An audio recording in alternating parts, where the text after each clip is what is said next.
Welcome to the JP8 report. This is James Pierce with the JP8 report with the technical problems again, but hey, we'll live. Welcome to the JP8 report. You would not believe, I should have took a picture and posted it real quick. Rumble.com refused to connect. Really? Oh my goodness, man. That was a scary thought, but I'm here and I'm live. That's all that matters. How many of y'all were listening to those Supreme Court arguments this morning? Because that was something else. Man.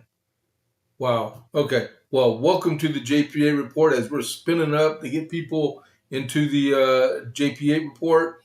If you're watching, whether it be live or video on demand or what we called back in the 80s, is it live or is it Memorex, right? But if you're watching this and you're not already a follower of the JPA report, please click the follow button. And then for this episode, give us a like. And then, like I just put in the chat a while ago, let's burn up the chat today. I'm not on the creator program right now for a whole month because I didn't get enough chatters the time before. That's right. We'll just build our base up to where we'll get it on the first couple of days of the 1st of May. All right. But that being said, we have this to do today. A lot going on. It was a very good. I watched almost an hour and a half of the Supreme Court arguments this morning, and I don't want to. Dan Bongino says snapshots and sound bites, right? I myself, I don't care how good the lawyer is, but if he had a raspy voice like the guy, Mr. Saunders, he may be a great lawyer, but that raspy voice would throw me off if I was listening. I would have had someone with a clearer voice up there arguing such an important case as this, all right? But that being said, who knows? We may get 5 votes out of it. We may get 6 votes out of it. That would be great. Let's just make sure it's on the affirmative and not on the negative, right? But we'll be going over that and more today. There's a huge bit of news coming out at 6:24 this evening. The the Artemis II rocket is supposed to lift off at 6:24 Eastern, and we'll talk about that in a little bit also if we have time.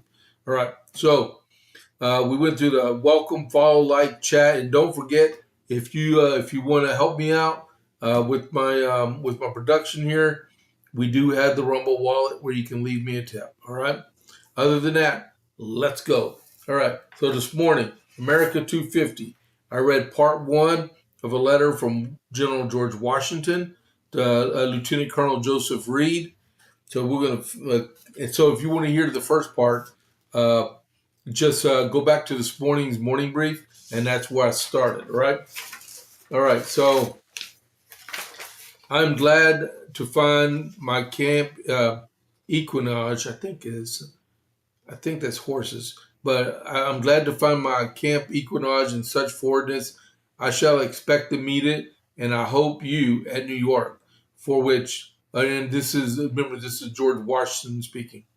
Let's see, at New York, for which I am preparing to set out on Thursday or Friday next. The accounts brought by Mr. Temple of the favorable disposition of the ministry to accommodate matters do not correspond with the speeches in Parliament. How then does he account for the inconsistency? If the commissioners do not come over with full and ample powers to treat with Congress, I sincerely wish they may never put their feet on American ground, as it must be self-evident in the other case that they come over with invidious intentions to distract, divide, and create as much confusion as possible, as they can. As then can any man let his passion and reconciliation be never so strong, be so blinded and misled as to embrace a measure evidently designed for his destruction. No man does, no man can wish the restoration of peace so fervently than I do. But I hope, whenever made, it will be upon such terms as will reflect honor upon the counsels and wisdom of America. With you, I think a change in the American representation necessary. Frequent appeals to the people can be attended with no bad, but may have a very salutary effects. My countrymen, I know, from the form of government and steady attachment heretofore to royalty, will come reluctantly into the idea of independency. But time and persecution brings many wonderful things to pass, and by private letters which I have lately received from Virginia, I find common sense is working a powerful change there is in the minds of many men.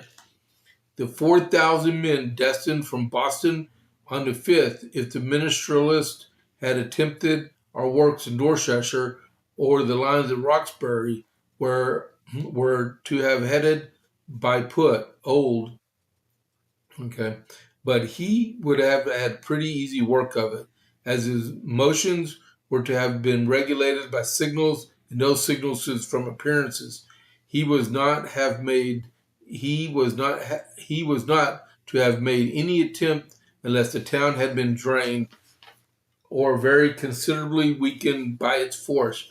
I believe I mentioned in my last to you that all those who took upon themselves the style and title in Boston of government's men have shipped themselves off to some in the same hurry, but under great disadvantages than the kings. I think it idle to keep up the distinction of ministerial. Troops have been obliged in a manner to man with their own vessels. Seamen not being to had for the king's transports and submit all the hardships that can be conceived. One or two of them have committed that it would have been happy for mankind if more of them had gone along. The act of suicide, by all acts, are a more miserable set of beings does not exist than those. Taught to believe that the power of Great Britain was almost omnipotent, and if not for the foreign aid at hand, they were higher and more insulting in their opposition than the regulars themselves. When the order issued, therefore, for embarking the troops in Boston, no electric shock, no sudden flash of lightning, in a word, not even the last Trump, not President Trump, but the last Trump, like in trumpet, could have struck with the greater consternation. They were at their wits' end and conscious of the black ingratitude, close to commit themselves in a manner which described to the mercy of the winds and waves in tempestuous season, rather than meet their offended countrymen. And with this declaration, I am told they have done it. That if they could have thought that with the most abject submission would have procured peace for them,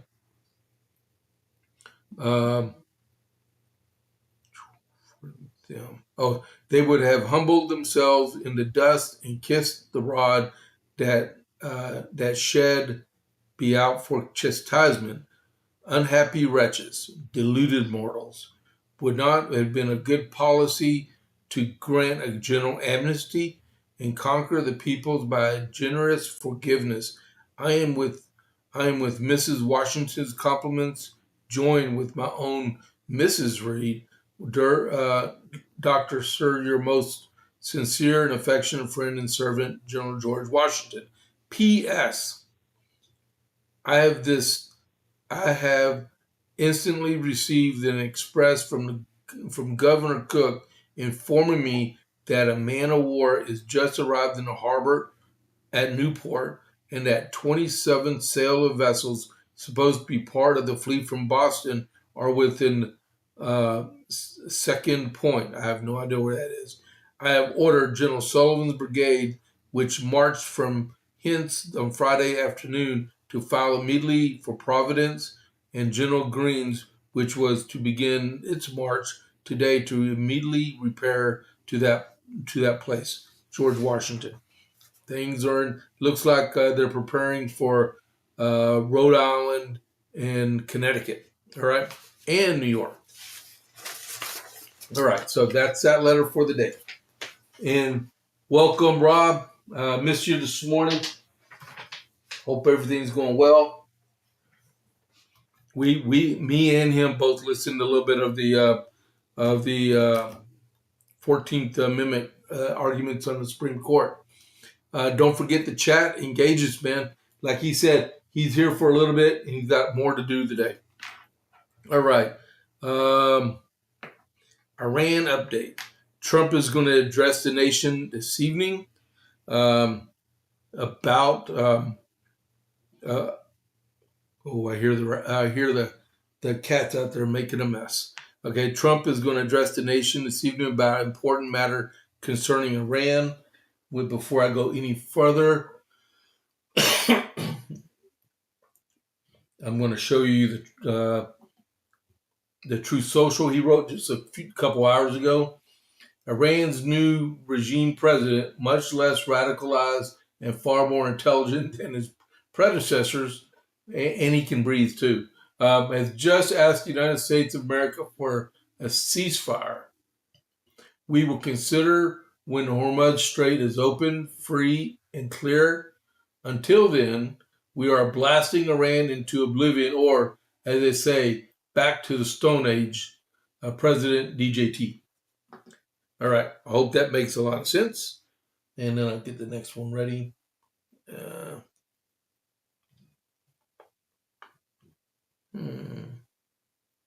didn't put more on it. Okay, never mind. I'll get this one ready. All right. So Trump says Iran has asked for a ceasefire, which is what I just showed y'all. Secretary Rubio says the U.S. is willing to talk to Iran in direct talks when the time comes. Syria says they will stay out unless they're targeted. Iran says Diego Garcia is a legitimate threat. Israeli Defense Forces, they struck a lethal chemical plant in Tehran.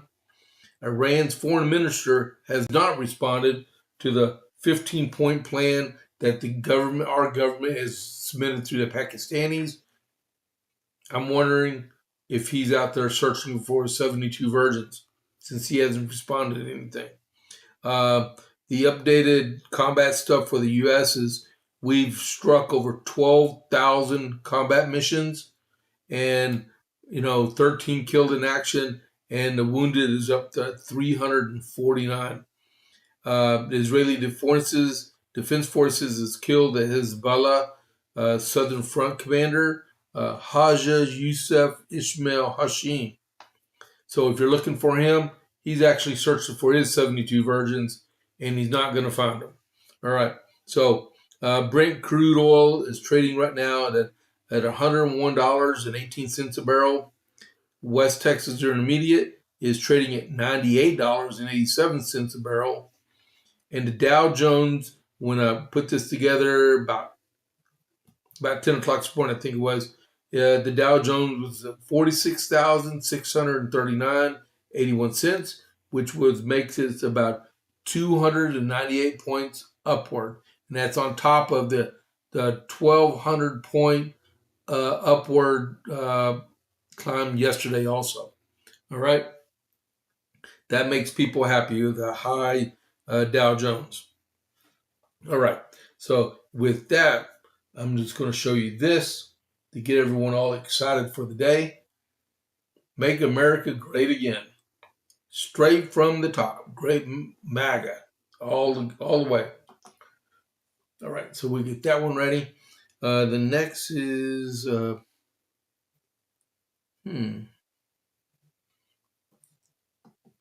Yep, here we go. All right. So the president is or was at the Supreme Court this morning. He didn't make many friends there because the ACLU kind of totally disrespected the president by saying they were ready to school him on what was constitutional. This was before the Supreme Court actually came in to hear arguments. You know, there's always going to be those people out there with Trump derangement syndrome, and they hate the man. I mean, if it was any, J.D. Vance could be president, right? And they would give him more respect than they do President Trump. Since his name is Trump, they don't have nothing to do. They don't want to agree with them. They don't want to compromise with them. They don't want to negotiate with them. They just want to destroy President Trump. That's all they want, right? They don't realize there's 2.5 years left in his presidency, and all they have to do is work with him for a little while longer, right? But they won't get that part.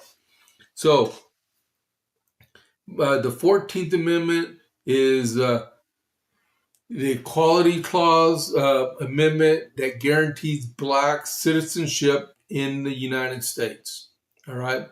That was the whole purpose of the 14th Amendment. If I'm right, y'all tell me I'm right. If I'm wrong, tell me I'm wrong, right? Because there was people in the South that didn't want to grant black citizenship inside the United States. So there was the Civil Rights Act of 1866, and then there was the U.S. Constitutional Amendment number 14 in 1868, right?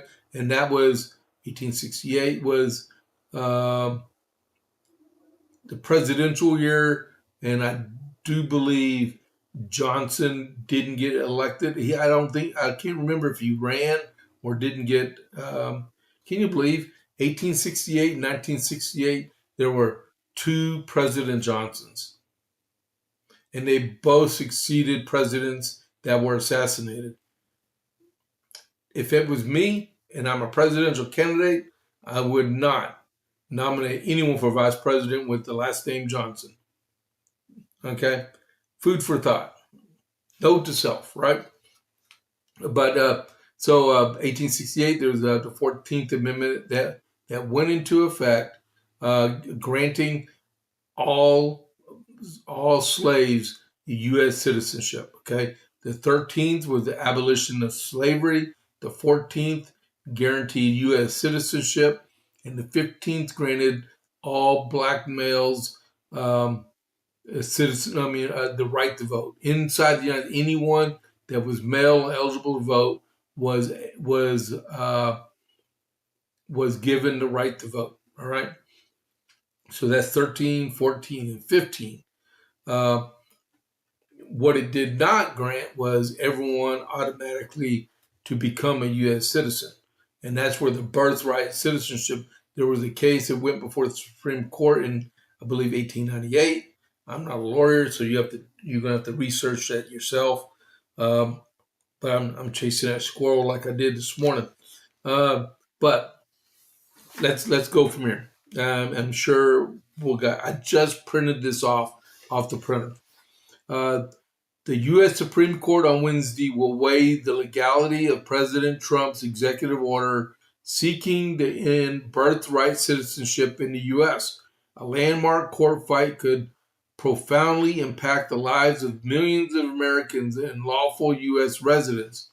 Trump himself is attending the Supreme Court oral arguments, as is the Attorney General.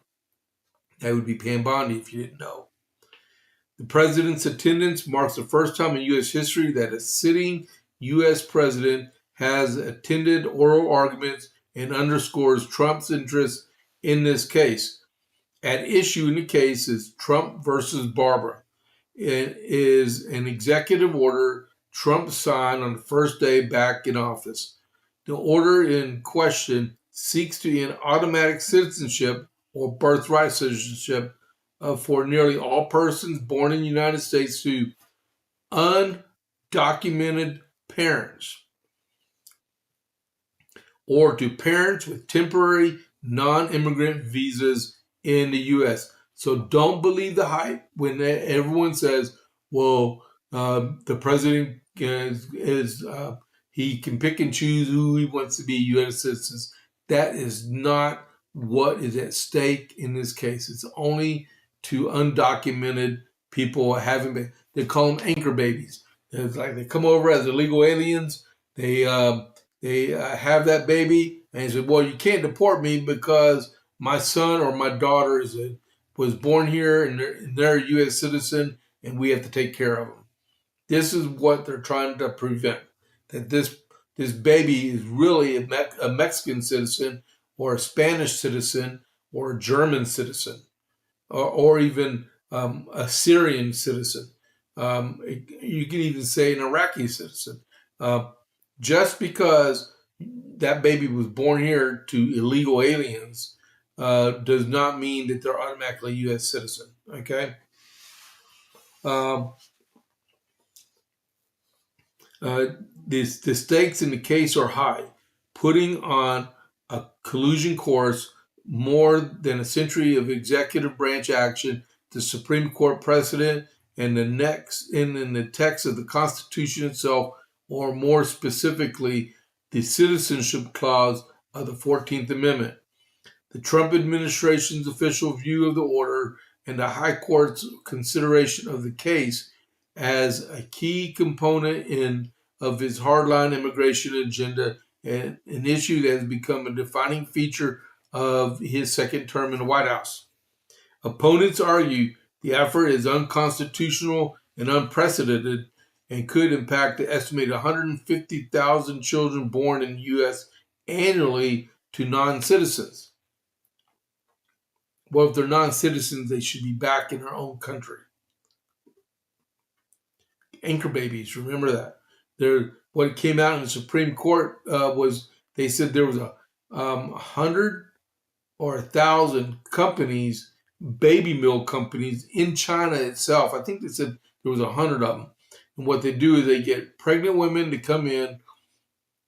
They get them visas to the U.S. They come over pregnant. Somehow they get through customs pregnant and then have their baby. And then when they're well enough to come home, they fly back to China with an American citizen so they can go back and forth to the U.S. anytime they want. That's what is at issue here. And not only does it happen in China, it happens in other places around the United States, around the world. A ruling in Trump's favor would represent a seismic shift in immigration policy in the U.S. and would upend long-held notions of citizenship that Trump and his allies argue are misguided. It would also yield immediate operational consequences for infants born in the U.S., putting the impetus on Congress and the Trump administration to immediately act to clarify their status. Here's what to expect in today's arguments. Okay, so with that being said, we'll see what they talked about. What's at stake? Justices will weigh Trump's executive order 14160, or protecting the meaning and value of American citizenship. The order directs all U.S. government agencies to refuse to issue citizenship documents to children born in the U.S. to illegal immigrants, or to children born to parents who are in the U.S. legally but with temporary non-immigrant visas. The order would apply retroactive to all newborns born in the U.S. after February 19th, 2025. So, if you were born in the United States to legal alien parents in 2015, this wouldn't even apply to you, okay? You're what they call grandfathered in. Trump's executive order prompted a flurry of lawsuits in the days after the signing. Critics argued, among other things, the order violated the citizenship clause of the 14th Amendment, which granted citizenships to all persons born in the United States and subject to the jurisdiction thereof are citizens of the United States. Lawyers for the Trump administration, meanwhile, centered their case on the subject to jurisdiction thereof phrase, which argued that it is intended at the time of its passage to narrowly grant citizenship to newly freed slaves and their children after the Civil War, and it has been misinterpreted in many years since. Solicitor General Saar, which I heard, that was the guy I was telling you about on the at the very beginning of the podcast, the guy with a really raspy voice, right? He was like an RFK Jr. type voice. Urged the High Court to take up the case last October, arguing that a pair of lower court rulings were overly broad and relied heavily on a mistaken view that birth in a U.S. territory conferred citizenship to anyone subject to the regulation reach of the U.S. law becomes pervasive with destructive consequences. Those decisions confer without lawful jurisdiction the law of American citizenship on hundreds of thousands of unqualified people, he said. Okay, so what do y'all think? Just so far what I've read. What do y'all think about, how many of y'all heard the arguments this morning? Chatted into the chat. What do y'all think about those arguments with the Supreme Court, with the ACLU, and then with General Saar? Because it was really quite, man, let's put it like this. I stopped watching Dan Bongino to watch the Supreme Court. I mean, I know I can go back and watch Bongino. That's no issue. But I actually stopped listening to him live, and I put it on the on Fox and watched the entire thing. It was quite good. Also, you can call it entertaining. Let's see. What's changed? The Supreme Court will use Wednesday's arguments to weigh, to varying degrees, the text of the 14th Amendment legal precedent and text of the 1952 Immigration and Nationality Act, among other issues cited by Sauer, the ACLU, and authors of the dozens of amicus briefs filed to the court since it agreed to review the case last fall. Legal experts told Fox News Digital they expect Sal to be in an uphill battle in convincing the 5-justice majority to unwind more than 125 years of precedent and text at issue in the case. Despite their consensus, however, the court's conservative bloc will face thorny issues in reconciling more than a century of court precedent with a narrow reading of the 14th Amendment embraced by the Trump administration. Justices are likely to focus closely on the precedent in the Supreme Court case United States versus Wong Kim Ark, an 1898 ruling in which the Supreme Court ruled that the son of 2 Chinese immigrants born in the U.S. was indeed a U.S. citizen. The case is widely considered a modern precedent for birthright citizenship, including related cases heard by the High Court in decades since. Others cite the text in 1952 Immigration Nationality Act statute, which is a law, passed by Congress, which essentially mirrors the text of the 14th Amendment in conferring legal status to persons born in the U.S. as yet another argument that could tip the scales in the migrants' favor. And she said, I can think of 5 reasons on the top of my head why the Supreme Court should say that the citizenship clause means today is what it meant always. She's a Virginia law professor. I heard that already today. Here's the text. Okay, let's see. So what this article, like I told you, I just printed this off, and most of it is liberal lawyers being quoted in here. Here's John Yoo. He is a conservative lawyer. He stated, "I don't think history supports the Trump administration's view." And see, this comes from a conservative lawyer. And then we have stateless newborns, enforcement issues. Let's see. Okay, so we're going to stop here on this because this is not entirely up to date. So what I'm going to do is any comments so far, and then I'm going to go over to the internet and. Okay, so this is the live section on FoxNews.com. Trump delivers first public reaction after attending birthright citizenship argument. President offered his first reaction to the Supreme Court oral arguments on birthright citizenship. We are the only country in the world stupid enough to allow birthright citizenship. Trump wrote in the Truth Social. Yeah, we saw that. And I have it queued up. I wanted to show y'all that. There it is right there. Birthright citizenship has to do more with babies, not slaves, not Chinese billionaires with 56 kids, all of whom become U.S. citizens, and one of the many great scams of our time. All right, so we'll go back to me. He was there for an hour and 45 minutes. So President Trump attended Wednesday's arguments for more than an hour, with sources in the room telling Fox News to remain focused on the arguments. Trump arrived roughly 10 minutes before the session began to stay through the entirety of General Sarr's arguments, which lasted 65 minutes. I was told he stayed there longer than that. Trump then stayed for 7 minutes of the ACLU Cecilia Wang's reply, and Trump did not speak for the duration as court rules require. He left without making a comment to the press. All right, so they're expecting a ruling in late June or early July.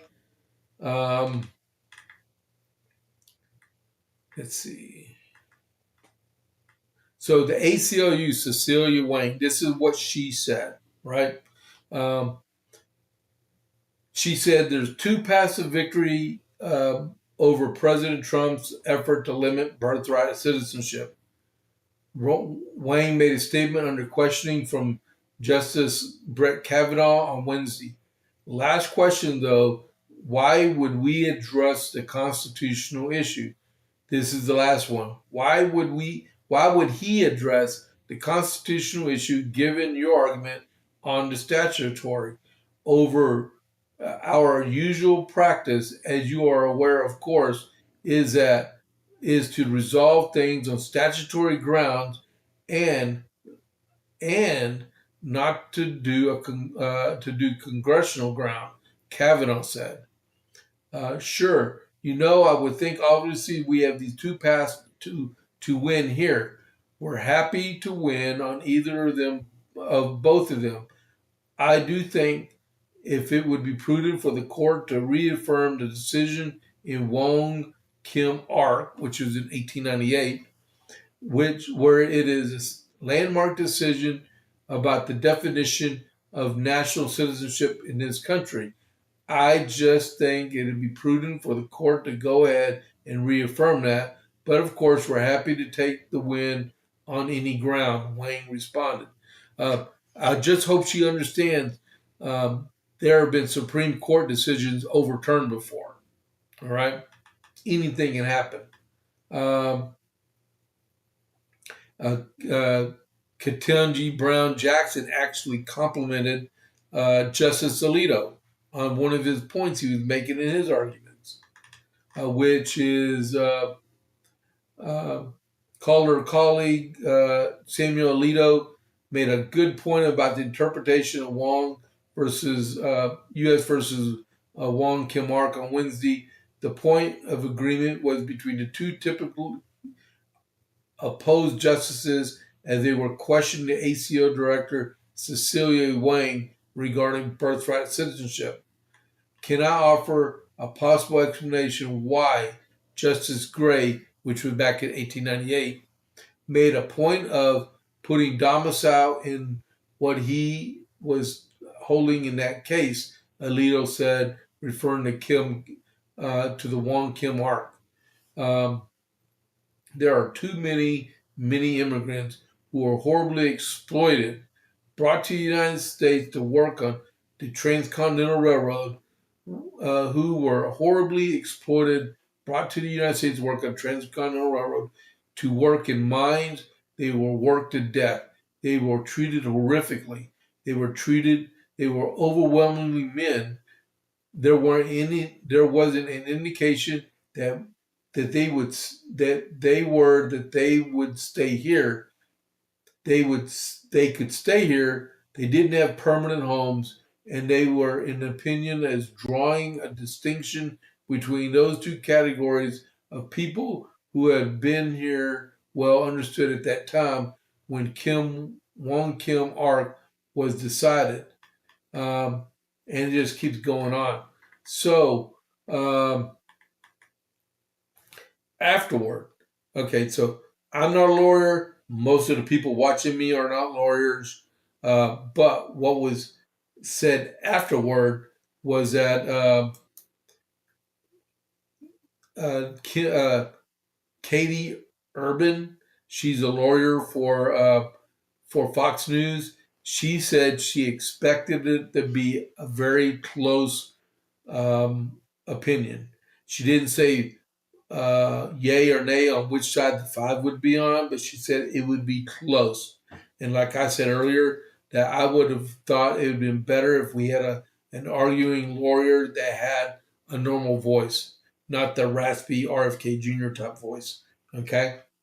Um, is there anything else on this?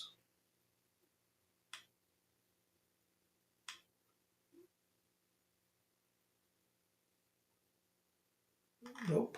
Okay. So we will see around June or July how that pans out.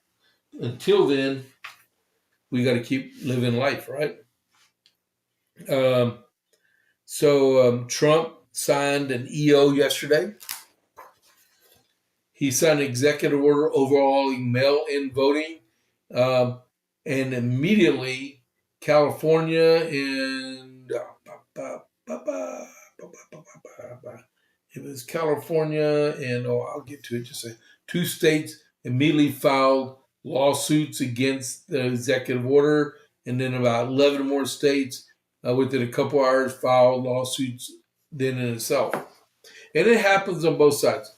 Our attorney general in Texas, he said he's filed like over 180 lawsuits against the Biden administration, and he was proud of that fact. He won like almost all of them, so that was good. But both sides filed against sitting presidents. Okay,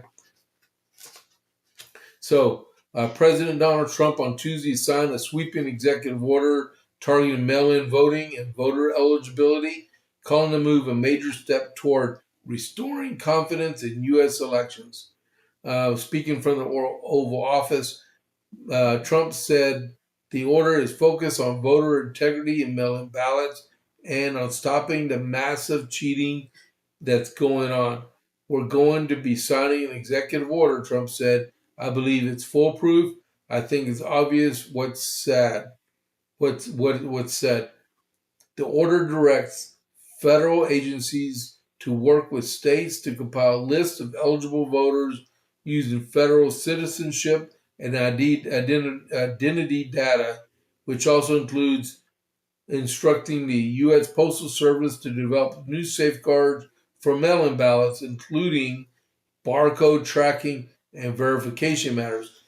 That is an awesome idea to do. to make sure mail-in ballots aren't faked. Okay, you can say it by faked, because if you put a unique barcode on every single one of them, it prevents you um, from copying them, forging them, and so when you have a unique UPC on every single one going through the mail system, all right, so they're not duplicated. Um, Spam. All right. So that's good. But like here in Texas, the number of mail-in ballots keeps getting smaller every year, ever since 2020.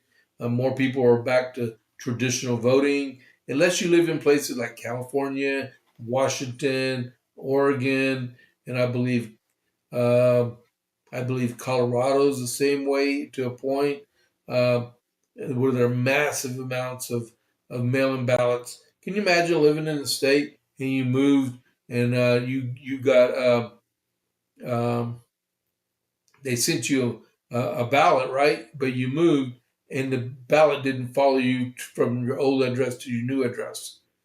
Well, you should be updating your voter registration anyway. Well, if you didn't have time, you would miss it, right? There was, I know some guy said he got 6 ballots at his address. Why? Right? Um, oh man. Oh no, I got to hear it good, because I have something concerning California in just a second. Um, so what are we doing? It's already 12:41. Man, I must have chased a rabbit. Oh, great. Okay, so it already got challenged in court. I might have a whole stack of stuff. Man. Okay, let's see if I can find the states that already filed lawsuit. Let's see here. I know I read it on here. Or I read it on Fox News after I printed this off. Within minutes of signing the order, Oregon and Arizona pledged to sue, arguing the president illegally encroaching on states' authority to run elections. And then, it doesn't say the other states, but there was a whole slew of states that was listed in another news article. All right, next. Trump considering leaving NATO. Oh, okay. So, is there anything on here about?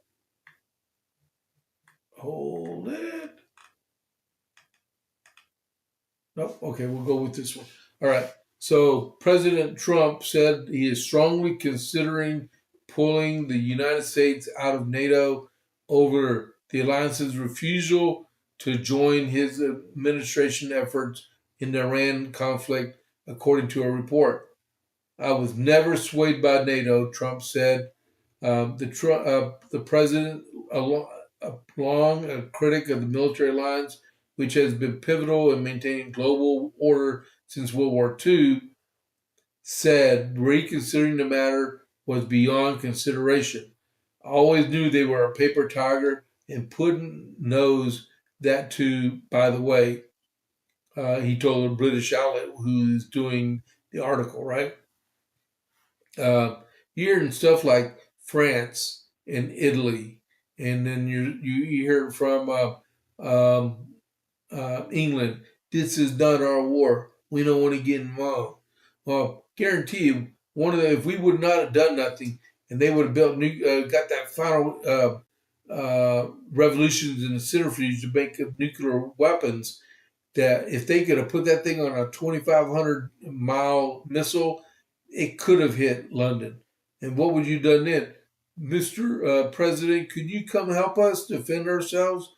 Because too many times. Okay, so 1986.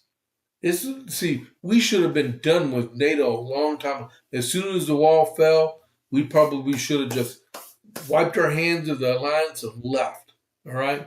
because this is okay.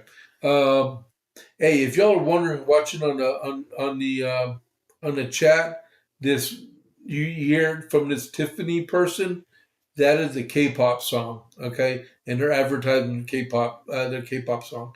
It's my buddy Richard, and he's not on right now.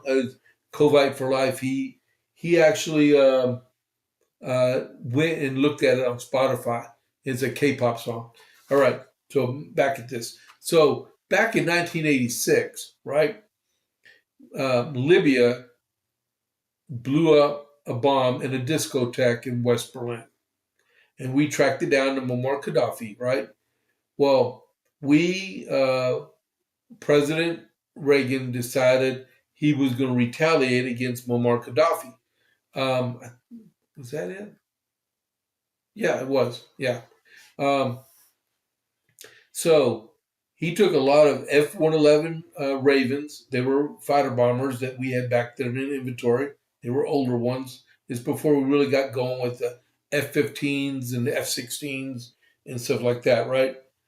And so they got these EF-111s and F-16s and F-111s, and they did a bombing run to bomb Benghazi and Tripoli, right? This is after we sunk his navy, right? Because he threatened the U.S. Okay, so here we go. These bombers take off to go, and lo and behold, France, Spain, Portugal all told the U.S. that we could not use their territory to fly over to attack Libya. These are NATO, the National was it North Atlantic Treaty Organization. Okay, there wasn't as many of them as there are now. It was a lot smaller, but they told President Reagan, "You can fly, but you cannot pass over the our territory at all." So we had to fly from England all the way around the Iberian Peninsula through the Strait of Gibraltar and then attack, attack Libya, then turn around and make the same trip back, right? You tell me, are they dedicated? Are they dedicated allies to the United States? I say no. And now you can put Italy and you can put Great Britain in the same group. You can say no to them too. And Germany. This is not our war. Really? I guarantee you, if they completely stop the flow of oil through the Strait of Hormuz, I guarantee you it would be your war because your lifestyle would be threatened because you can't get Russian oil. Well, you're not supposed to unless you're like smuggling it under the radar, right? Hold on just a second.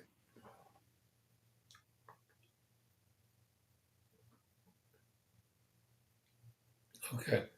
Need to calm down a little bit.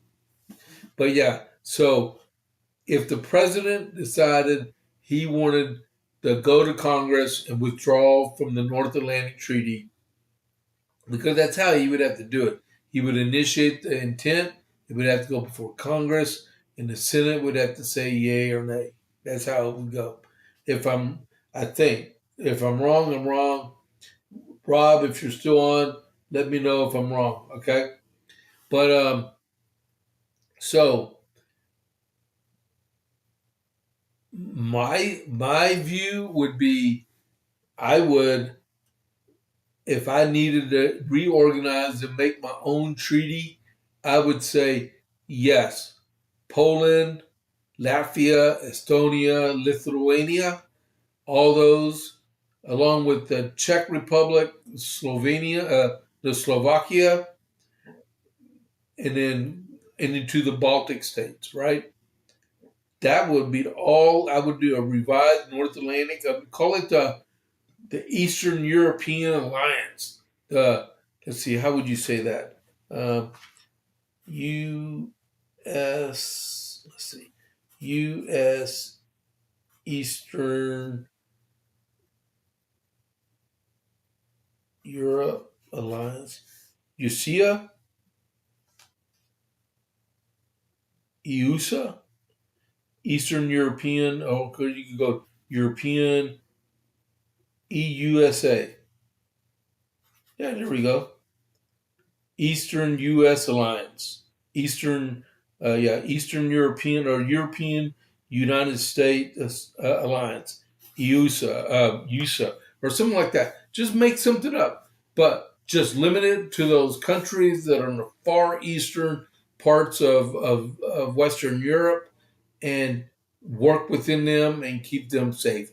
We can enter in through Poland, which is easy to do. We have fully access to the Baltic states, which is easy to do, and we can go down the border of Poland through the Czech Republic and Slovakia and into Hungary and Romania. I mean, we can do that, or we can go up the Adriatic Sea and go into Kosovo, or you wouldn't be going to Kosovo, Bosnia and Croatia and Slovenia. And there's ways we can do this without the far western part of Europe, right? Okay, because evidently they don't want us, flat out. And I would even include Scandinavia countries in part of the new alliance. All right, at least we'd have some good fighters up there. So let's let the president and the Senate make up a decision on whether they want to continue with the with NATO. All right, and maybe it'll put the fear of God inside. NATO never comes. We have to beg, borrow, and plead for NATO to have our back in any military instance. When 9/11 happened, we had to beg them to come with us in Iraq, and beg them to come to us in Afghanistan. Well, if any, they didn't ask us for help when Britain attacked the Falklands in the early '80s, when Margaret Thatcher declared war on Argentina and sailed a whole fleet down there. We didn't help them then, but they didn't ask us for help.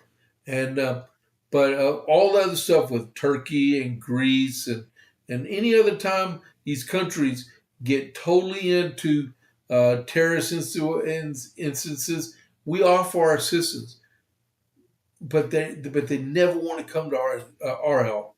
All right, I know I'm going off on a tangent. NATO became a joke.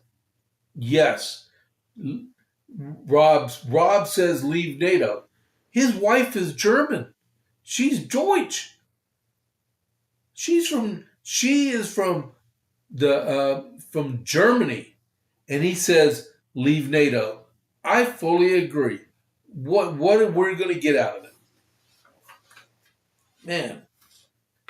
I guarantee if some of those NATO troops went into to the Ukraine, they'd probably get their butts handed to them from the Russian forces because they don't know how to fight, especially the French.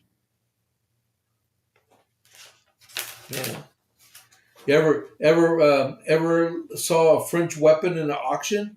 They always listed as twice dropped, never fired. Okay. Y'all can laugh at that if y'all want. I'll give that one to y'all for free. Let's see here. Okay, let's see here. Let's see if I can do an ad read. We shall see.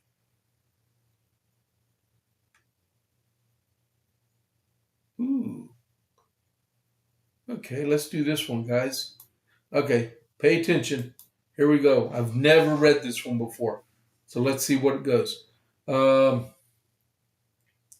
So today's sponsor is Chicago Steak Company, and they're giving away 8 free steak burgers on every order. Code 8burgers. Think about the last time you bought burgers at a grocery store. You stood there staring at a wall of plastic wrapped ground beef, trying to figure out which one isn't going to turn into a hockey puck on the grill. Maybe you grab the expensive organic pack. Maybe um, you went cheap. Either way, you got home, fired up the grill, and watched them shrink to half their size, dry in dry in the middle, falling apart through the grates. Chicago Steak Company figured out a better way. They make half-pound steak burgers from USDA prime beef, hand-formed from premium cuts, and ship them to your door on dry ice, which hold together on the grill, stay juicy, and actually taste like steak. Here's the deal. Spend $189 or more on any of the steaks you want. Use code 8burgers and they add 8 free steak burgers plus a bottle of steak seasoning plus free shipping to your door. That's $200 in free extras on top of whatever you order. 15,000 5-star reviews. These people know what they're doing. Go to mychicagosteak.com/rumble. That's mychicagosteak.com/rumble. And the code is 8burgers. And the link is in the description. And get them before they're gone. Now I'm hungry. Okay. Shoo. Whoa, doggy. Okay. So since we are almost at 1 o'clock, I'm going to do one more story and then we'll hold off on the rest until tomorrow morning on the morning brief. All right. So this is what I've been wanting to get to. Hold on. We got breaking news. Okay. That was just about Kristi Noem's lover, Corey Lewandowski, is standing by Kristi Noem after the revelations of Kristi Noem's husband. It's a whole thing. You should have heard about it this morning. It's still spilling over in the news. Thanks a lot, Richard, for the explanation. I've done a lot of NATO missions, always a show of force. Yeah. Not real bullets. Let's just use blanks. That's okay. So in California, they did the Prop 50. They went up against Texans to, Rob's got to go. He's got an appointment. He's got to go on. So in California, they did Prop 50 to counteract what we did here in Texas when we did a mid-decade redistricting, right? Okay, there's 2 federal lawsuits still pending on that proposition, which passed, right? So 2 lawsuits against California's Governor Gavin Newsom over the Golden State's mid-decade congressional redistricting are being consolidated in federal court. The consolidation of the cases was announced by the Alexandria, Virginia-based law firm that represented the plaintiffs in one case. That's Noyes versus Newsom. That case lists Mitch Noyes, Holden Lumley, and Anthony McBroom as plaintiffs. All 3 are California residents who live in newly drawn districts under Prop 50 map, which Californians have approved overwhelmingly in November 2025. It's about efficiency, J. Christian Adams, the president and general counsel of the Public Interest Legal Foundation, said about consolidating the suits. You don't want to have 2 separate train tracks, Adams told the Center Square on Tuesday. We thought they should have been consolidated from the beginning, but that didn't happen. So better late than never, I suppose. Adams explained that Tangepaw versus Newsom, the plaintiff, Assemblyman David Tangepaw, Republican Fresno, was seeking a preliminary injunction to suspend the use of the maps while the constitutionality of the maps was decided in court, according to the complainant in Noyes versus Newsom. The newly drawn districts that Noyes, Lumley, and McBroom all live in were drawn with racial intent. Noyes and Newsom brings up different legal issues in the Tangapaw case, which was heard in December in U.S. District Court in Los Angeles. Adams told the Center Square. Center Square is part of the Just the News, okay? The Noyes case is different because it deals with the 15th Amendment and not the 14th Amendment. It's funny, we were just talking about that earlier in the podcast.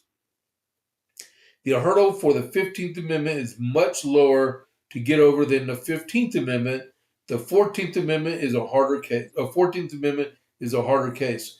The 14th Amendment ensures equal protection under the law. The 15th prohibits federal and state governments from denying a citizen the right to vote based on their race or color. The case will continue to be heard in U.S. District Court of California in Los Angeles. Adams said the defendants in the case, Newsom and the California Secretary of State, Shirley Weber, will answer the newly consolidated complaint. There is currently no set date for the case. Tangapaw versus Newsom, which was heard in federal district court in downtown Los Angeles in December, spanned 3 days. It eventually resulted in the court deciding to uphold the maps. The crux of the plaintiff's argument was that racial gerrymander was a factor in how the maps were drawn. The guy that made the maps actually admitted that was the intent of redrawing the maps, was to make them racially majority, minority, Hispanic districts, right? Tangapaw predicted the case is going to go before the Supreme Court. Ultimately, the highest court in the country decided not to hear the case in February. This is just a denial of emergency injunction, and I really just thank the court for providing clarity. And he did not respond in time for the press on Tuesday, which was yesterday.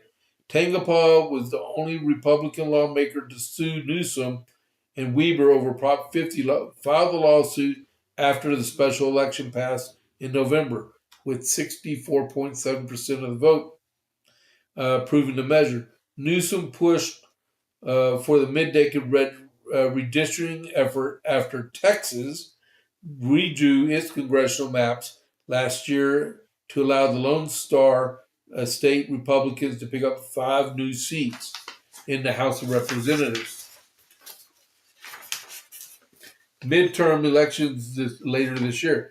Now, California's redistricting election allowed the Golden State to pick up 5 new Democrat seats in the House. They're going to lose them anyway when they redistrict in 2032. Okay, so the issue I have is I do not know if it's going to go anywhere, okay? Because it's a what do you call it? It's in a liberal state. You got liberal judges. I don't think it's going anywhere. They'll probably, if it does go anywhere, what will probably happen is that it'll be held after, and they'll say no. And so in 2028, the maps will go back to what they were. All right.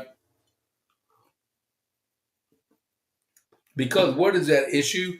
Is that in 2008 and 2010 or something like that, there was, I think it was then, but in when Arnold Schwarzenegger was governor, the state of California passed.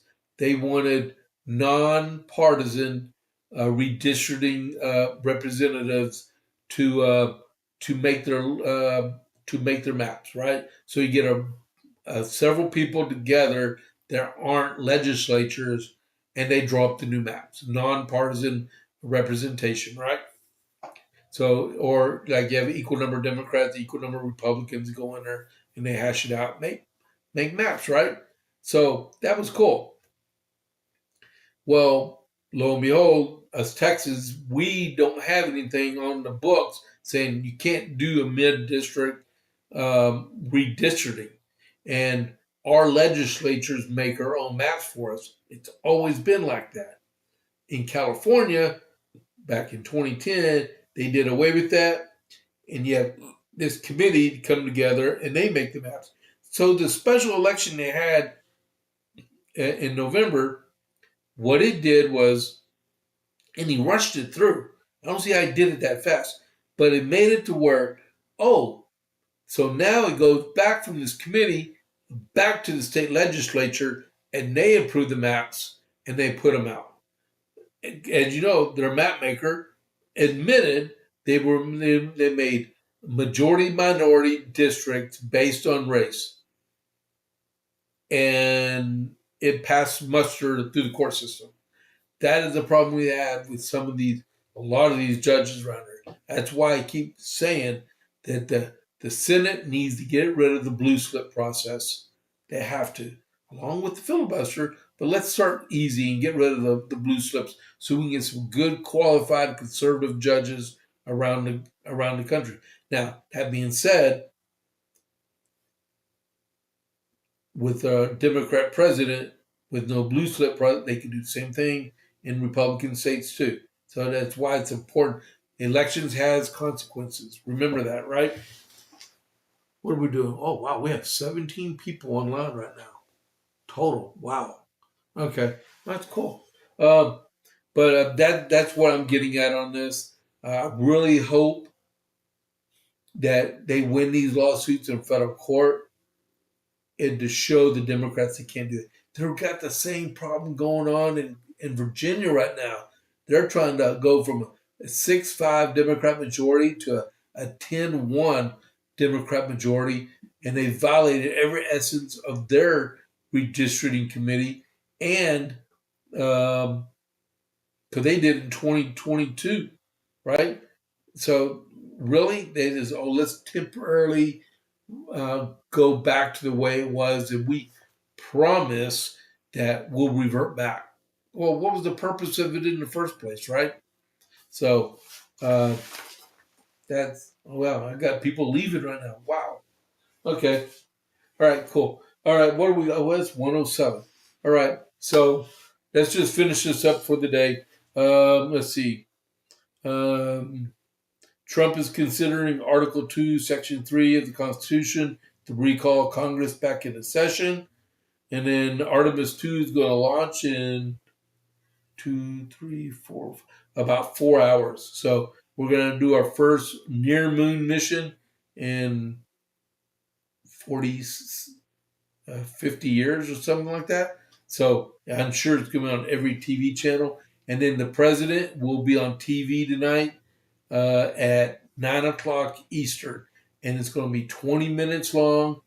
So, and all TV stations already granted him access for 20 minutes. So if the president's only going to speak for 20 minutes, it ain't going to be like, hey, I'm going for the Miami Marlins or whatever, New York Yankees.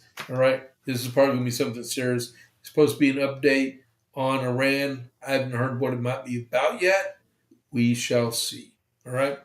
So if you're looking for me on my socials, I'm on X and Facebook and ScrewTube and True Social. Now, don't blame me for calling it Facebook and ScrewTube because I got that from Dan Bongino, okay? All right. So I will see y'all tomorrow morning at 6:30 Central for the morning brief. And I'll have stuff about what the president talked about tonight and some of this rollover, right? We got to get moving. All right. So breaking news. Hold on. Let's see what we got here. Inside the Supreme Court, how Trump reacted to birthright. Oh, come on. That ain't breaking news. I just read it to y'all. Man. Okay. So 2, we got 3, 4. Okay, 4. I'm keeping track of how many chatters I get through the month of April. All right. So this is James Pierce with the JP8 report. I will catch you on the flip side. I'm out.